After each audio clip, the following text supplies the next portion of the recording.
Welcome to Blue Talks.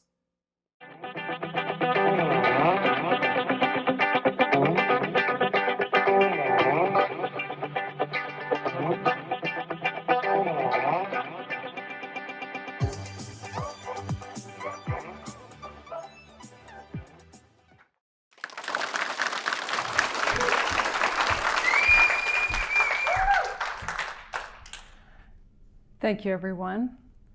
I am very honored to be here with you today at the University of Alberta and to share a bit of my own personal story that I hope really empowers you and encourages you.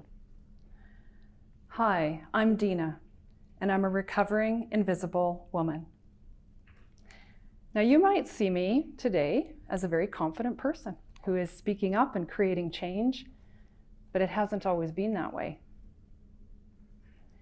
Invisibility is often considered a superpower. It ranks right up there with X-ray vision and the ability to fly. But for me, invisibility was something that I needed as a survival mechanism. It was my way of coping as a child in an environment where I grew up in isolated rural southern Saskatchewan. And it was in a family that was very strict, conservative, and religious. And I went right from that into over 30 years of domestic abuse. Now, in that situation, again, it was reinforced to play small, be quiet, be invisible.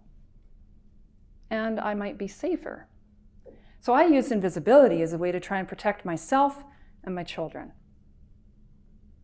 while also keeping the life that I was living invisible to the outside world. Now, that is not a healthy environment for a mother and for their children. And that's what has brought me to doing the work that I'm doing today, to bring more awareness to the epidemic of domestic abuse, domestic violence. Now, there's a misconception that violence is only physical. And yet, even the legal definition of intimate partner violence now also includes several forms of non-physical abuse. And those forms of non-physical abuse can often lead to physical violence and even homicide.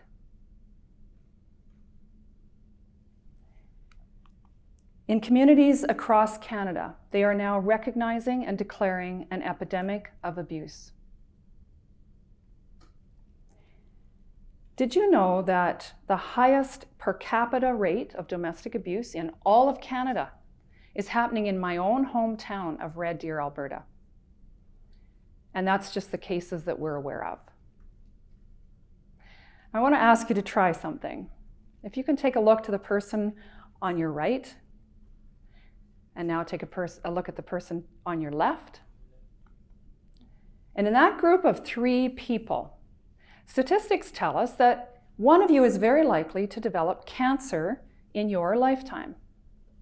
Now, our society doesn't hesitate to speak up and rally behind people who are experiencing and suffering from this terrible disease. And yet, in that same group of 3 people, one of you is also just as likely to have experienced domestic abuse. 1 in 3 women and 1 in 4 men have been affected by domestic abuse. In other words, there are a lot of invisible people right here with us in this room.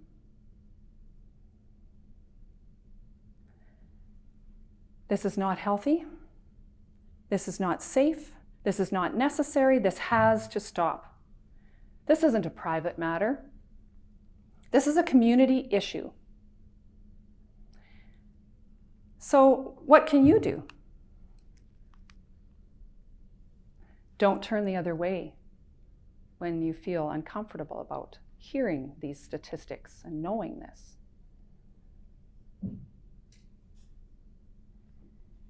Don't just think that this is the responsibility of someone else to fix. You all have the power to make a difference. Things are not always as they appear, and everyone has a story. So I challenge you.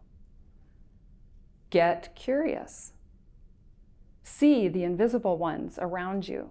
Have compassion for them. Find out what resources are available that could support them, and then reach in.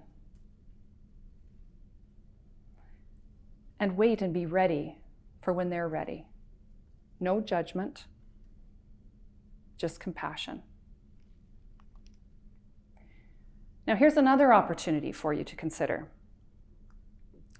Did you know that it costs corporate Canada, all of the corporations in Canada, close to $1.5 billion every year in lost productivity and in employee turnover costs and expenses for employees that are dealing with divorce and abuse?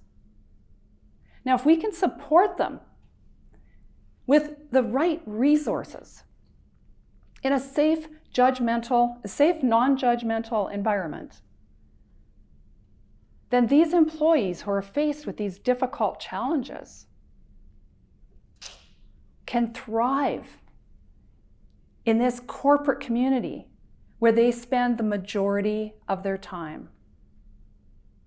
People spend the majority of their time at work.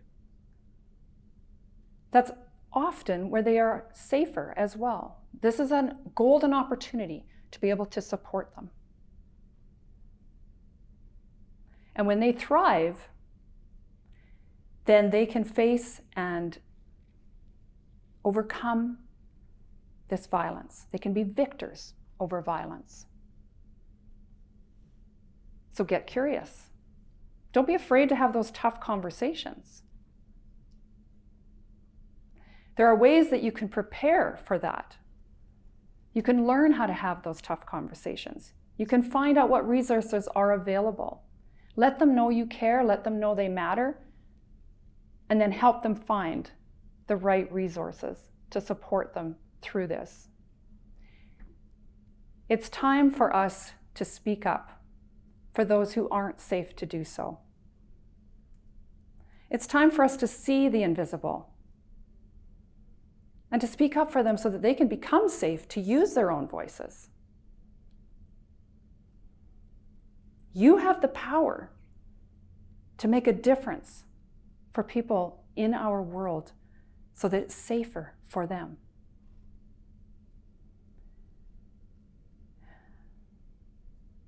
And if you are living an invisible life, please let us know so that we can help you.